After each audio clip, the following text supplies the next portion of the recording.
தம்பி, நீ யாருப்பா? உன்னை இந்த கோயில் பக்கமே நான் பார்த்தது இல்லையே. மனசில் உள்ள கவலையை யார்கிட்டையாவது சொல்லி ஆகணும்.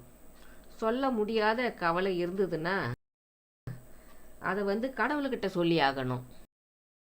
அம்மா, நான் கடவுள் மறுப்பாள.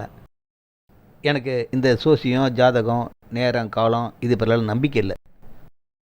உண்மையாக உழைக்கணும், உறுதியாக இருக்கணும், ஒழுக்கமாக இருக்கணும், எல்லா உயிர்கிட்டையும் அன்பு செலுத்தணும், இயற்கையை அழிக்கக்கூடாது.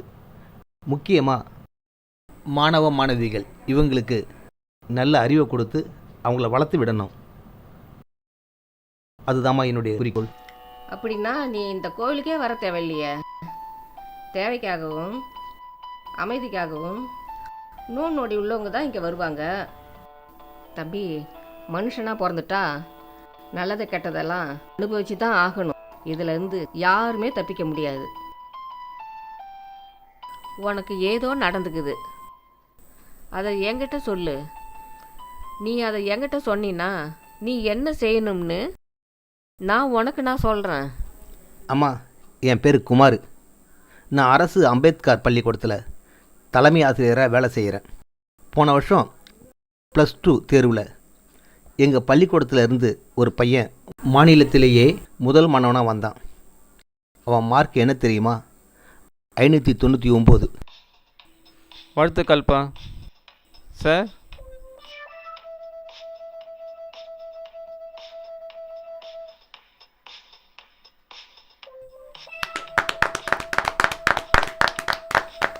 நல்லா வரணும்பா, நல்லா படித்து டாக்டர் ஆகணும்.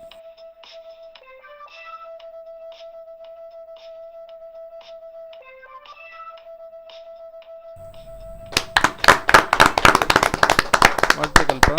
இன்னும் மேன்மேலும் படித்து பெரிய லெவலில் வரணும்.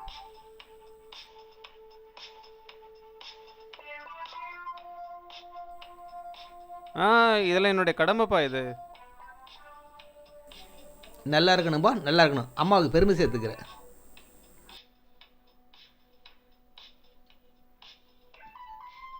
நீங்கள் தமிழ்நாட்டிலே +2ல் முதல் மதிப்பெண் எடுத்திருக்கீங்க, 599. இதுக்காக நீங்கள் எவ்வளோ உழைப்பு போட்டிருக்கீங்கன்னு சொல்ல முடியுமா? என் பேர் விஜய்.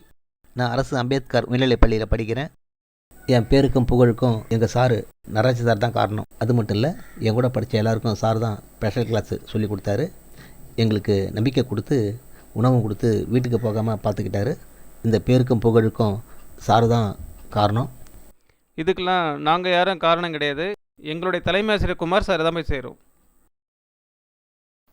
நடராஜ், இதெல்லாம் வேணாம்பா. இந்த புகழெல்லாம் தேவை நமக்கு. இந்த புள்ள முதல் ரேங்க் வந்தானே, அது போதும் நமக்கு. சார், உங்களுக்கு புகழ் பிடிக்காது. நடராஜ் சார், நீங்கள் பேசுங்க. சார், பேச வேண்டிய இடத்துல பேசி தான் ஆகணும். காற்றடிக்கும் போது தான் தூத்திக்க முடியும். அதனால் என்னை மன்னிச்சிடுங்க. இந்த நேரத்தில் நான் பேசலைன்னா போய் தவறாக மாறிடும். வணக்கம், என் பேர் நடராஜன். நான் அரசு அம்பேத்கர் மேல்நிலைப் பள்ளியில் +2 வகுப்பாசிரியராக பணிபுரிகிறேன். கிட்டத்தட்ட 7 ஆண்டுகளாக பணிபுரிகிறேன். பொதுவாக என் கூட பணிபுரிகிற ஆசிரியர்கள் எல்லாமே எல்லா பசங்களும் பாஸ் பண்ணால் போதும் மட்டும்தான் நினைப்பாங்க. எங்கள் பள்ளி ஆரம்பித்து கிட்டத்தட்ட 40 ஆண்டுகள் ஆகுது. ஆனால் இது வரைக்கும் நடந்த பப்ளிக் எக்ஸாமில் 50வது இடம் 60வது இடம் கூட இது வரைக்கும் வந்ததில்லை. ஆனால் இது ரொம்ப பெருமையாக இருக்குது. இந்த தம்பி நினச்சாக்கா மாநிலத்திலே முதலிடத்தில் வந்திருக்குது. எங்களுக்கு எல்லாருமே பெருமையாக இருக்குது. போன வருஷம் எங்கள் பள்ளிக்கு திரு குமார் சார் தான் தலைமை ஆசிரியராக வந்தார். அவர் வந்து தான் சில நடைமுறைகள்லாம் மாற்றினார். குமார் சார் எந்த பள்ளிக்கு தலைமை ஆசிரியராக போனாலும் அந்த பள்ளியின் மாணவ மாணவிகள் மாநில அளவில் பேசப்படுவாங்க. அது எல்லோருக்கும் தெரிந்த விஷயம் தானே. அதனால் நாங்கள் எங்கள் தலைமை ஆசிரியர் குமார் சார் சொல்ல மாதிரி நடந்துக்கிட்டோம். இங்கே பாருங்க, நாங்கள் இயல்பாக செய்ய வேண்டிய வேலையை 4 மடங்கு செய்ய சொல்லி எங்களை அன்பாக கேட்டுக்குவார். நாங்களும் அப்படியே செய்வோம். எங்கள் பாரதி டீச்சரும் வீட்டுக்கே போகாமல் வேலை செய்வாங்க. குமார் சாரும் தூங்காமல் எங்களையும் மீறி அவரே ஸ்பெஷல் கிளாஸ் எடுப்பார். எல்லா மாணவ மாணவிகளையும் ஒரே கண் பார்வையில் பார்க்க சொல்லுவார். அது மட்டும் இல்லாமல் நல்லா படிக்கிற பசங்களை ஊக்குவிக்க மாட்டார். ஏன்னா எல்லாருமே முதலிடத்துக்கு வரணுன்றது அவரோட எண்ணம். அதுதான் எங்களுக்கும் சொல்லிக் கொடுப்பாரு. நாங்களும் அதை தான் ஃபாலோ பண்ணுவோம். இந்த பள்ளி ஆரம்பித்து 40 வருஷம் ஆகுது. ஆனால் தமிழ்நாட்டில் இந்த பள்ளி எங்கே இருக்குதுன்னு யாருக்குமே தெரியாது. இது தெரியறதுக்கு முக்கியமான காரணமே எங்கள் ஐயா. மன்னிக்கணும். இங்கே பாருங்க, நான் மட்டும் இல்லைங்க, இந்த பள்ளிக்கூடம் இந்த அளவுக்கு மேலே வரதுக்கு காரணமே இங்கே இருக்கிற ஒரு ஆசிரியர் தான் காரணம். ஒரு பள்ளிக்கூடத்தை நான் மட்டும் இல்லைங்க, எந்த ஆசிரியருமே தனிப்பட்ட முறையில் மேலே கொண்டு வர முடியாது. ஒரு ஆசிரியரும் உண்மையாக உழைக்கணும், நேர்மையாக உழைக்கணும், மாணவ மாணவிகளை கண்டிப்பாக மேலே கொண்டு வரணும், தமிழ்நாடு ஃபுல்லாக அவங்க பேர் நிலைக்கணும். அப்படி நினச்சாதான் இந்த பள்ளிக்கூடம் மேலே வருமே தவிர இல்லைன்னா வராது. இதை எல்லா வாதியரும் உணரணும். அண்ணா மைக் கொடுங்க. குமார் சார், உங்களோட செயலால் தான் இந்த பள்ளி முன்னுக்கு வந்திருக்கு. இது நான் மட்டும் சொல்லலை, இங்கே இருக்கிற எல்லாரோடைய கருத்தும் அதாக தான் இருக்குது. இது மாதிரி ஒரு ஸ்கூலும் தமிழ்நாட்டில் இருக்க ஒரு ஸ்டூடெண்ட்டும் முதல் நிலைக்கு வர்றதுக்கு தமிழ்நாட்டில் இருக்க ஆசிரியர்களுக்கு நீங்கள் என்ன கருத்து சொல்ல விரும்புகிறீங்க? கல்வி என்பது ஒரு நுணுக்கமான அறிவு. அந்த அறிவை சொல்லிக் கொடுக்குற பள்ளிக்கூடம் அந்த அறிவை மட்டும் சொல்லிக் கொடுத்தா போதாது, அது கூட ஒழுக்கத்தையும் சொல்லித்தரணும். இதை ஒரு வாத்தியரும் உணரணும். இந்த ஒழுக்கத்தை வாத்தியார் மட்டும் மாணவர்களுக்கு சொல்லிக் கொடுத்தா போதாதுமா, வாத்தியாரும் ஒழுக்கமாக இருக்கணும். அப்படி ஒரு வேளை வாத்தியார்கிட்ட ஒழுக்கம் இல்லாமல் இருக்கலாம். முதல்ல அந்த ஒழுக்கத்தை அவங்க வர வச்சுக்கணும். அதன் பிறகு தான் மாணவர்கிட்ட அவங்க இதை பற்றி ஆணித்தனமாக பேசணும். நீங்கள் மட்டும் இப்படி சிறப்பாக தனித்தன்மையாக இருக்க காரணம் சொல்ல முடியுமா? நான் இதை ஒரு வேலையாக பார்க்கலங்க, ஒரு சேவையாக தான் பார்க்குறேன். அதாவது மாணவ மாணவிகளை அடுத்த கட்டத்துக்கு கொண்டு போகிற இடத்துல தான் ஒரு ஆசிரியரும் இருக்கிறாங்க. அந்த ஆசிரியர் மாணவ மாணவிகளுக்கு ஏணியாக இருக்கணுமே தவிர அவங்கள ஏமாத்திடக்கூடாது. வளர்கிற எதிர்கால மக்களை நாம் தான் உருவாக்கி விடுறோம் என்ற நம்பிக்கை வரணும். குழந்தைக்கு கற்றுத் தெரிகிற பக்குவம் வந்ததும் ஆசிரியரான நம்மக்கிட்ட தான் அந்த குழந்தையின் எதிர்காலத்தை ஒப்படைக்கிறாங்க. அந்த நம்பிக்கையை நம்ம வீண் செய்யக்கூடாது. நம்ம இறந்தாலும் நம்ம உருவாக்கின மாணவர்கள் மூலம் நம்ம வாழ்ந்துக்கிட்டு தான் இருப்போம். இதை ஆசிரியர் முழுசாக நம்பணும். இதுதான் உண்மை. அதனால் இதை நான் முழுக்க ஒரு சேவையை தான் கருதுகிறேன். எல்லா தொழிலுமே சேவை தான் சார். காவல்துறையும் சேவை செய்கிறாங்க, மருத்துவத்துறையும் சேவை செய்கிறாங்க, அரசு அதிகாரிகளும் சேவை செய்கிறாங்க, மந்திரிகளும் சேவை செய்கிறாங்க. நீங்கள் மட்டும் உங்கள் தொழிலை ஏன் இவ்வளோ பெருமையாக பேசுகிறீங்க? பொதுவாகவே மாதா பிதா குரு தெய்வம்னு சொல்லுவாங்க. அந்த இடத்துல மாதா பிதா டாக்டர் தெய்வம்னு சொல்லலை, அந்த இடத்துல மாதா பிதா காவல்துறை தெய்வம்னு சொல்லலை. ஏன் அண்ணன் தம்பி அக்கா தங்கச்சி மாமா மச்சான், ஏன் இந்த நாட்டு முதலமைச்சரை கூட அங்கே தெய்வம்னு சொல்லலை, வாத்தியாரை மட்டும்தான் சொல்லியிருக்காங்க. அந்த பெருமை போதாதா? புரிஞ்சுதாம்மா? இது மட்டும் இல்லைம்மா, காவல்துறை குற்றவாளிகளை மட்டும்தான் குறி வச்சு செயல்படுறாங்க. அரசு அதிகாரிங்க, மருத்துவர்கள், மந்திரிங்க, இவங்க எல்லாம் மக்களை தான் சந்திக்கிறாங்க. ஆனால் ஆசிரியர் அப்படி இல்லை. எங்ககிட்ட மக்கள் இல்லைம்மா, மாணவ மாணவிகள் இருக்காங்க. அவங்க எல்லாம் நாளைக்கு முளைஞ்சி வர விதை, அந்த விதைங்க எல்லாம் பதிராயிடக்கூடாது. அதுக்காக தான் ஒரு ஆசிரியரும் கண்ணும் கருத்துமா பார்த்துக்கிறோம். அப்போ தான் சமுதாயம் நல்லா வரும். இது மட்டும் இல்லைம்மா, இங்கே இருக்கிற ஒரு ஆசிரியரும் சரிதான், டாக்டரும் சரிதான், கலெக்டரு, அரசு அதிகாரிங்க, மந்திரிங்க எல்லாமே இந்த பள்ளிக்கூட்டிலேருந்து போனவங்க தாம்மா.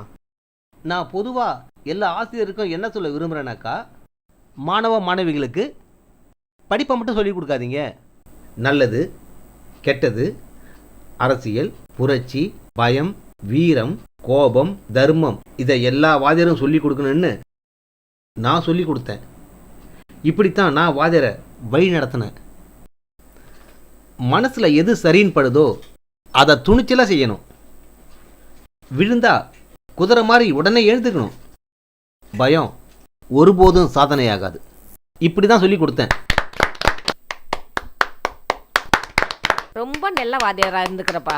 அதுக்கும் இதுக்கும் சம்பந்தம் இல்லாத இருக்குதாப்பா? இருக்குதுமா, சொன்னால் தெரியும். அது நடந்த மறுநாளே அந்த ஊர் எம்எல்ஏ அவர் வாக்கிங் போகிற பார்க்குக்கு என்னை வந்து பார்க்க சொன்னார். நானும் அங்கே போனேன்.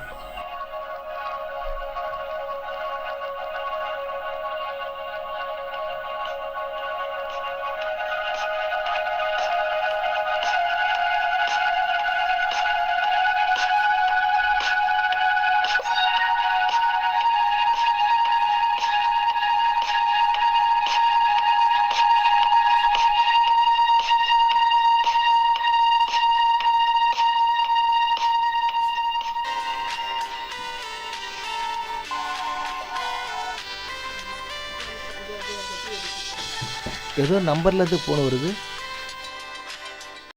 ஹலோ, நான் சொல்கிறத மட்டும் கேட்டுக்கோங்க. குறுக்க எதுவும் பேசிடாதீங்க. நீங்கள் இந்த ஊரில் வாத்தியாராக இருக்கிறது தனியார் பள்ளிக்கூட முதலாளிகளுக்கு யாருக்குமே பிடிக்கல. அதனால் அவங்கெல்லாம் ஒன்றா சேர்ந்து ஒரு பெரிய தொகையை எம்எல்ஏ கிட்ட கொடுத்துட்டாங்க. எம்எல்ஏவும் வாங்கிட்டார்.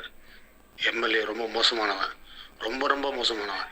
எம்எல்ஏ உங்களை கூப்பிட்டு மிரட்டுவான், வெட்டுறதுக்கு ஆளை வைப்பான். ஜாக்கிரதையாக நடந்துக்கோங்க. உங்கள் உயிரை காப்பாற்றிக்கோங்க. அவ்வளோதான் என்னால் சொல்ல முடியும். சார் சார் சார், நீங்கள் யார்? ஃபோனை கட் பண்ணிட்டாரு. யாருன்னு தெரியல, ஃபோனை கட் பண்ணிட்டாரு. இவர் நமக்கு நல்லதை செய்கிறாரா கெட்டதை செய்கிறாரா? போய் பார்ப்போம்.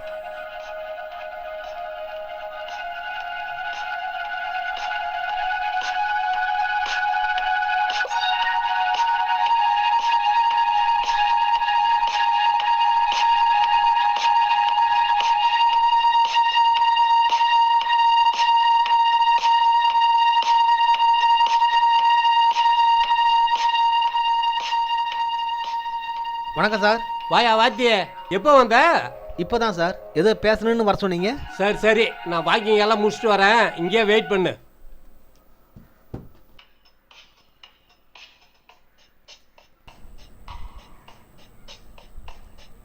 ஃபோனில் சொன்னது உண்மையாக இருக்குமா? பார்ப்போம்.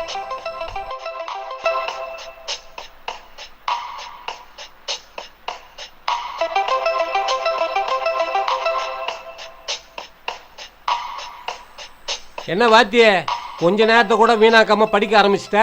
வாங்க சார். என்னய்யா, உன்னை பற்றி தான் நாடு முழுக்க ஒரே பேச்சாக இருக்குது. என்ன எதுக்கு சார் வர சொன்னீங்க? அதை சொல்லுங்கள். யோ, நான் ரொம்ப பிஸி. ஸ்ட்ரெயிட்டாக நான் மேட்ருக்கே வந்துடுறேன். அசம்பிளிக்கு வேற நான் போகணும். வேணும்னே இந்த எம்எல்ஏ பில்டப் பண்ணி நம்மளை அவமானப்படுத்துகிறான். என்ன வாத்தியார, உன் மாணவர்லாம் நல்லா படிக்க வச்சு மற்ற வாத்தியாருக்கு ரொம்ப சிரமம் கொடுக்குறியாமே, இதனால அரசாங்கம் உனக்கு என்ன அவார்டா கொடுக்க போகுது? ஆ ஓ, உன் மேலே கம்ப்ளைண்டாக வந்து நிற்குதியா? ஆ என்ன, என் சுயரூபத்தை உனக்கு காட்டணுமா? என்ன செய்தி? இனிமே நான் சொல்கிறபடி தான் நீ கேட்கணும். ஸ்கூலுக்கு வந்தோமா, குழந்தைகளை பார்த்தோமான்னு இருக்கணும். நீ டீ எல்லாம் சாப்பிட்டுக்கோ, வேணும்னா டீச்சரை கூட சைட் அடிச்சுக்கோயா. ஆனால் எந்த காரணத்தை கொண்டும் பசங்க படிக்கக்கூடாது, அவ்வளோதான் சொல்லுவேன். நீங்கள் நினைக்கிற வாத்தியார் நான் இல்லை. உங்களால் என்ன மாற்ற முடியாது. உன் அக்கௌண்ட் நம்பர் கொடு, நான் உனக்கு 5 லட்சம் ரூபாய் நான் அக்கௌண்ட்டில் போட்டு விட்றேன். அதை வாங்கிட்டு ஜாலியாக இருப்பா. இவெல்லாம் ஒரு எம்எல்ஏ. குடும்ப குட்டியோட ரொம்ப சந்தோஷமா இரு, ஜாலியா. எம்எல்ஏ சார், எம்எல்ஏ ஆனோமா, சட்டசபைக்கு போனோமா, மணல் மலையை கொள்ளடிச்சோமா, ரோடு போட்டதுக்கும் பாலம் கட்டணத்துக்கும் கமிஷன் வாங்கினோமா, 4 மந்திரிக்கு மாமா வேலை பண்ணோமா, அப்படி நடந்துங்க. ஏய், கோபம் வருது இல்லை? இப்போ கோபம் வருது இல்லை உங்களுக்கு? எம்எல்ஏ உங்கள் வேலையை மட்டும் நீங்கள் பாருங்கள், வாத்தியார் என் வேலையை நான் பார்த்துக்கிறேன். நீங்கள் எம்எல்ஏவை சம்பாதிக்க வந்துக்கிறீங்க. நான் வருங்கால பல டாக்டருங்க, வக்கீலுங்க, இன்ஜினியருங்க, கலெக்டருங்க, போலீஸ் அதிகாரிங்க, உங்களை போல் அரசியல்வாதிங்க, இவங்க எல்லாரையும் நல்லவங்களாகவும் ஒழுக்கம் உள்ளவங்களாகவும் உருவாக்கிறதுக்காக இங்கே வந்துக்கிறேன். நீங்கள் கட்டுற பள்ளிக்கூடம் தரம் இல்லாமல் இருக்கலாம், அந்த பள்ளிக்கூடத்தில் சொல்லித்தர கல்வி தரமாக இருக்கணும்னு நான் நினைக்கிறேன். அதில் உறுதியாக இருக்கிறேன். உறுதியா நிக்கிறியா? உன் காலை உடைச்சா நீ எப்படி நிக்க போற? நீ ஐயா, நீங்கள் உடைக்கிறது ஏன் காலம் இல்லை, இந்த அரசு கல்வி சொல்லி கொடுக்குதே அந்த நம்பிக்கை உடைக்கிறீங்க. மக்கள் நீங்க நல்லது செய்வீங்கன்னு உங்களுக்கு ஓட்டு போட்டு தேர்ந்தெடுத்திருக்காங்க. நீங்க மறைமுகமா அவங்களுக்கு வேட்டு வச்சுக்கிட்டு இருக்கீங்க. நீங்க என் காலை உடைச்சாலும் கவலைப்பட மாட்டேன், என் தலையை வெட்டினாலும் கவலைப்பட மாட்டேன். இந்த மூளை இருக்கிற வரைக்கும் மாணவ மாணவிகளுக்காக உழைச்சிக்கிட்டு தான் இருப்பேன். அது என் லட்சியம். யோ, நீ எல்லாம் ஒரு எம்எல்ஏவுக்கு லாகி இல்லாதவையா? உன்னை போல ஒரு சில எம்எல்ஏ தாயா இப்படிலாம் இருக்கிறான். போயா போ, உன்னை எப்படி என் லைனுக்கு கொண்டு வரணும்னு எனக்கு தெரியும். அடப்பாவி, அந்த எம்எல்ஏ அப்பேற்பட்டவனா? அவனை தான் தூக்கி எரிஞ்சிட்டு வந்துட்டிய, அப்புறம் ஏன் வருத்தப்பட்டு உட்காந்துக்கிற? வெளியாள் தான் என்னை புரிஞ்சிக்கல. 25 வருஷமா என் கூட வாழ்க்கை நடத்தின என் மனைவி கூட என்னை புரிஞ்சிக்கலாமா? அவ கூட தினமும் போறதாமா. யோ, ஐயோ, ஆரம்பிச்சிட்டியா? நீ பொண்ணு பார்க்க வரும்போது வாதியருன்னு சொன்னதோடு தான் உன்னையே நான் கல்யாணம் பண்ணிக்கினேன். வந்ததுக்கு அப்புறம் தான் தெரியுது உன் குணமே, உன் போக்கே சரி கிடையாது. தெரிஞ்சிருந்தா கல்யாணம் பண்ணியிருக்க மாட்டேன். செக். ஜமுனா, நான் என்னப்பா தப்பு பண்ணேன்? நான் குடிக்காரனா, இல்லைன்னா சிகரெட்டு பிடிக்கிறனா, இல்லைன்னா பொம்பளை பொறுக்கியா, இல்லைன்னா ஏதாவது சூதுக்குது விளையாடுறனா? நீ நல்லவன் தாயா, ரொம்ப நல்லவன். வாங்குற சம்பளத்துல பாதிய எடுத்து போய் ஏழைப்பாழைங்கிட்ட கொடுத்துட்டு எங்களை வந்து இங்க காய போடும். அந்த விஷயத்துல நீங்க ரொம்ப நல்லவன், எங்களுக்கு ரொம்ப கெட்டவன். உண்மைதான் ஜமுனா. எங்கள் ஸ்கூலில் நல்லா படிக்கிற 4 பசங்க, அவங்களுக்கு அப்பா அம்மா இல்லை. அவங்க அவங்க சொந்தக்கார வீட்டில் தங்கி படிக்கிறாங்க. அந்த சொந்தக்காரங்க அந்த பசங்களை 100 நாளைக்கு வேலைக்கு போக சொல்லி கட்டாயப்படுத்துகிறாங்க. அந்த சொந்தக்காரங்களுக்கு தான் என் சம்பளத்துலேருந்து மாதம் மாதம் கொஞ்சம் கொடுத்துட்டு இருக்கேன். அதனால தான் அந்த பிள்ளைங்கள அவங்க ஸ்கூலுக்கு அனுப்புகிறாங்க. அந்த பிள்ளைங்கள நான் கண்ணும் கருத்துமாக பார்த்துக்கின்னு வரேன். ஐயோ சாமி, உன் குணத்துக்கு நானும் என் பிள்ளையும் நடு ரோட்டில் தான் நிற்க போகிறோம். இம்மா நாள் கஷ்டப்பட்டுன்னு இருந்தோம். இப்போ எவனே ஒருத்தன் வந்து வெட்டுறேன் குத்துறேன்னு மிரட்டிட்டு போகிறான். அந்த எம்எல்ஏ இங்கேயும் வந்துட்டானா? எனக்கு பணம் கொடுத்தான், நான் வாங்கலை. அதனால் குடும்பத்துக்குள்ளே சிக்கல் உண்டு பண்ணிட்டான். ஜமுனா, நீ பயப்படாத, நான் பயப்பட மாட்டேன். அதுபோல் நீயும் பயப்படக்கூடாது, புரிஞ்சுதா?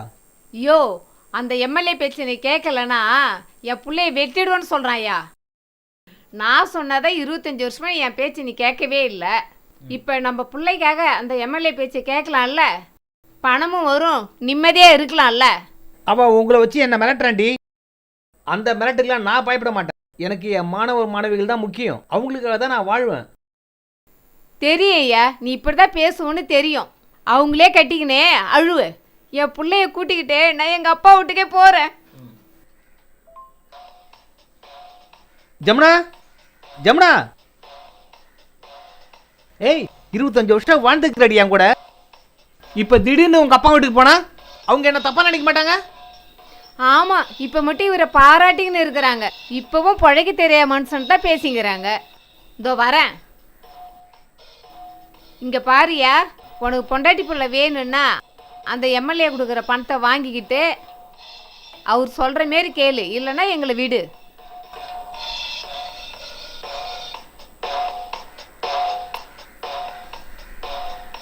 முடியாது, எனக்கு மாணவர் மாணவி தான் முக்கியம். எனக்கு தெரிஞ்சு போச்சு, இந்த ஜென்மத்தில் உன்னை திருத்த முடியாதுன்னு எனக்கு தெரிஞ்சு போச்சு. நான் இப்போவே எங்கள் அப்பா வீட்டுக்கு போகிறேன், என் பையனை கூட்டுக்கிட்டு. நான் மனசார சொல்கிறேன், உன்னை டைம் வேஸ்ட் பண்ணிட்டு போகிறேன்.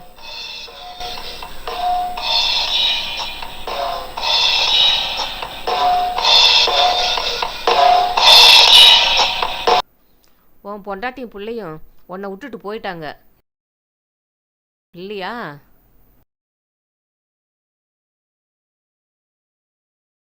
எப்போதும் போல் நீ உன் வேலையை செய்ய ஆரம்பிச்சிட்ட இல்லையா? அப்படித்தாம்மா நினச்சி நான் பள்ளிக்கூடம் போனேன். பள்ளிக்கூடத்தில் அந்த எம்எல்ஏ நான் பணம் கொடுத்து படிக்க வைக்கிற அந்த பொண்ணை நானே கையை பிடிச்சி வைக்கிறேன்னு சொல்லி அந்த பொண்ணையும் அவள் உறவினரையும் பள்ளிக்கூடத்துக்கு கூட்டின்னு வந்துட்டான். ஐயோ, நீ படிக்க வச்ச பொண்ணு உன் மேலே பழி சொல்லிட்டாளா? அதுக்கு அவ சம்மதிச்சிட்டாளா?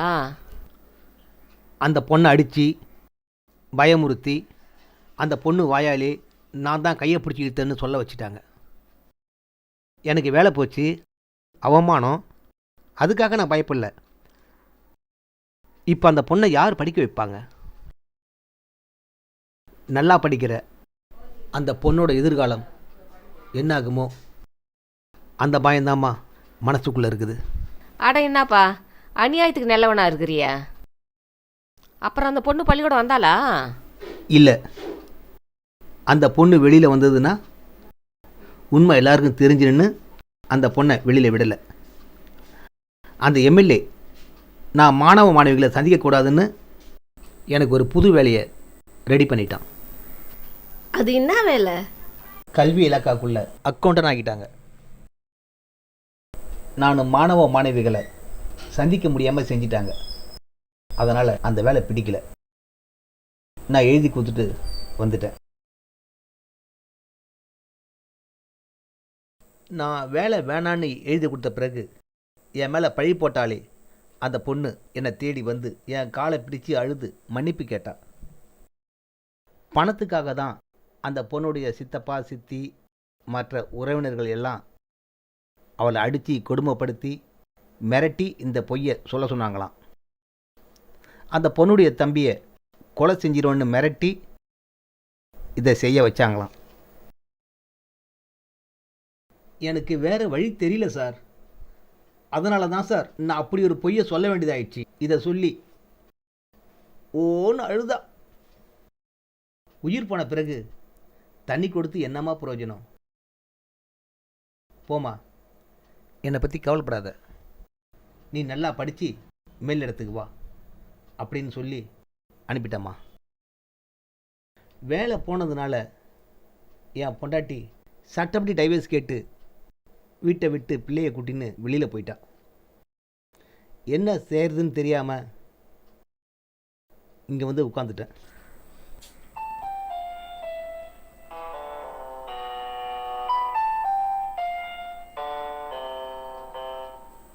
ஏம்மா, இவ்வளோ கதையை கேட்டிங்களே, இப்போ நான் என்னம்மா செய்யணும் சொல்லுங்கள். நான் முடிவு சொன்னாக்கா உன்னுடைய நன்மைக்கு தான் இருக்கும். நீ முடிவு எடுத்தா அது மாணவ மாணவியர் எல்லாருக்குமே எல்லாம் நன்மையாக இருக்கும். நீ எதை விரும்புகிற? நான் என்னம்மா முடிவு எடுக்க போகிறேன்? ஏழை மாணவ மாணவிகளுக்கு நன்மை செய்யணும். அதை என் உயிர் இருக்கிற வரைக்கும் செய்யணும். அதுதாம்மா நான். அம்மா அம்மா அம்மா அம்மா அம்மா, எங்கம்மா போயிட்டீங்க? வெளியே கூட போலியே. அம்மா, எங்கம்மா போயிட்டீங்க?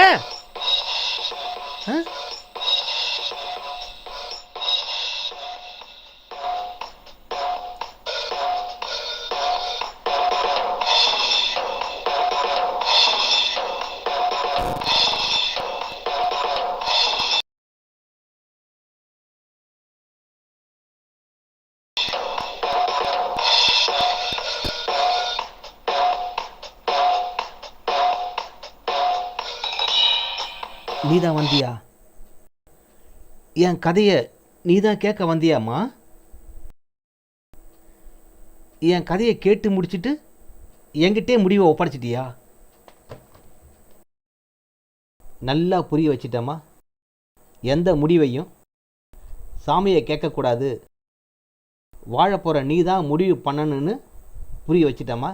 நான் வாதியர் தானே, இதை எல்லார்கிட்டையும் நான் சொல்லுவேன்னு எனக்கு பாடம் நடத்திட்டல்ல. இந்த பாடத்தை எல்லார்கிட்டையும் நான் கொண்டு போய் சேர்க்குறேம்மா. தோல்வியோ வெற்றியோ அந்த முடிவை அவங்க தான் எடுக்கணும்னு அவங்களுக்கு புரிய வைக்கிறேன். அதானே நீ சொல்ல வந்த? நான் புரிய வைக்கிறேம்மா, நான் புரிய வைக்கிறேன். வரேம்மா.